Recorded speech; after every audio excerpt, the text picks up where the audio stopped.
On the second day, Huineng was invited to continue expounding the Dharma.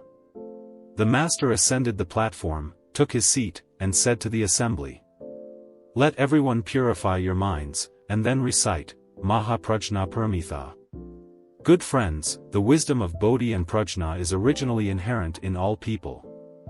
It is only because the mind is deluded that one cannot awaken by oneself.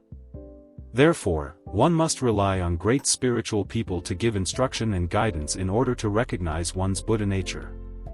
You should know that there is no difference in Buddha nature between the ignorant and the wise. It is only because of different delusion and awakening levels that some are ignorant and some are wise.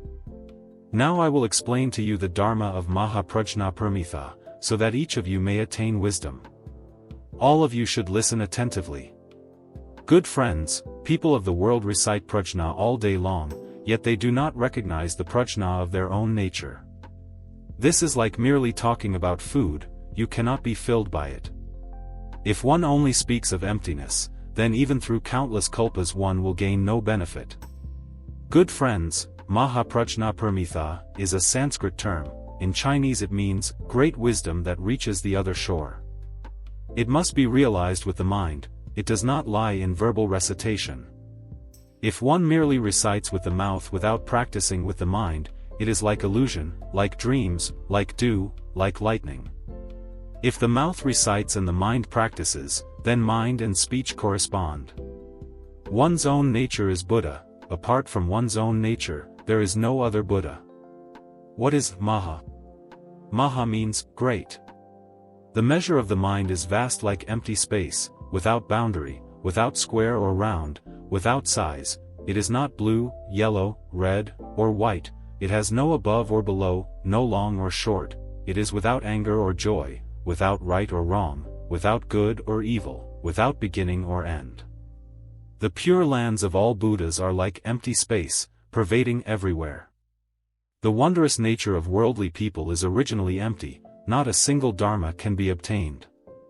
This is what is meant by the true emptiness of self-nature. Good friends, do not become attached to emptiness upon hearing me speak of emptiness. The most important thing is not to cling to emptiness. If you cling to emptiness and sit in meditation, you fall into a blank, indeterminate void. Good friends, the world itself is empty space, and therefore it can contain all things: the sun, moon, stars, mountains, rivers, the great earth, springs and streams, grasses and trees, good people and evil people, good dharmas and evil dharmas, heavens and hells, all the oceans and seas, and Mount Sumeru, all exist within empty space. The nature of worldly people is also like this. Good friends, one's own nature can contain all dharmas. This is what is meant by great. All dharmas are within one's own nature. If, seeing all people, whether good or evil, one neither grasps nor rejects, is neither stained nor attached, and the mind remains like empty space, this is called great, and this is Mahā.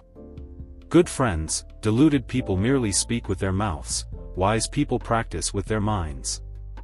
There are also deluded people who sit still in emptiness, clinging to quiescence without thinking, and call this greatness. Such people hold deviant views, and it is not worth discussing the Dharma with them. Good friends, the capacity of the mind is vast, it can enter into all realms. Its function is clear and discerning. When used, it knows all things. All is one, and one is all. Coming and going freely, the essence of the mind is unobstructed. This is prajna. Good friends, all prajna wisdom arises from one's own nature, it does not come from outside. Do not misuse your mind, this is called true self-cultivation. If one thing is true, all things are true. The cultivation of the mind is a great matter, it cannot be achieved through petty cleverness.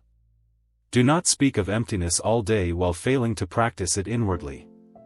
That is like an ordinary person calling himself a king, it can never be so. Such people are not worthy to be my disciples. Good friends, what is prajna?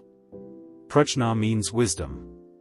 At all times, in every moment of thought, not being foolish and always acting with wisdom, this is the practice of prajna. A single deluded thought cuts off prajna, a single wise thought gives rise to it. Worldly people are foolish and deluded, they do not recognize prajna. Though they speak of prajna, their minds remain ignorant. They often boast of practicing prajna, yet cling to emptiness in every thought and fail to understand true emptiness.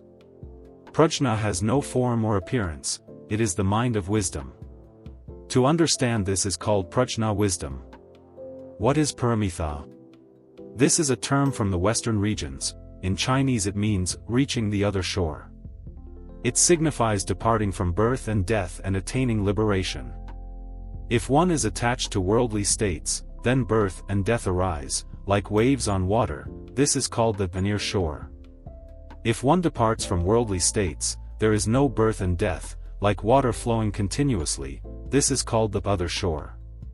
This is called Pāramitā.